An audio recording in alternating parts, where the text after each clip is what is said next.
সামান্য রাষ্ট্রপতির কাছে পদত্যাগপত্র আসার আগে আমি তো নিশ্চিত করে বলতে পারছি না যে তিনি পদত্যাগপত্র পাঠিয়েছেন। কার কাছে পাঠাবেন মহামান্য রাষ্ট্রপতির কাছে। আমি বিষয়টা নিশ্চিত নয়, আমি যতটা জানি এখনো পৌঁছেনি। অনেকদিন লুকিয়ে থাকার পর আজ হঠাৎ করেই ভারতীয় সংবাদ মাধ্যমে কথা বললেন বাংলাদেশের সাবেক মন্ত্রী ওবায়দুল কাদের। সাংবাদিকদের সাথে কথা বলার সময় ওবায়দুল কাদের বলেন, আইনতভাবে এখনও শেখ হাসিনা বাংলাদেশের প্রধানমন্ত্রী, কারণ এখনও শেখ হাসিনা তার পদত্যাগপত্র রাষ্ট্রপতির কাছে জমা দেয়নি। অনেকেই বলছে আমরা নাকি লুকিয়ে আছি, কিন্তু আমরা লুকিয়ে নেই।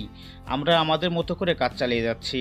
খুব দ্রুতই আমরা সজীবদের জয়সহ দেশে ফিরব এবং সেখানে গিয়ে আমরা নির্বাচনে অংশ নেব এবং আশা করছি বাংলাদেশের জনগণ এখনও আমাদেরকে ভালোবাসে, শেখ হাসিনাকে ভালোবাসে। তাই শেখ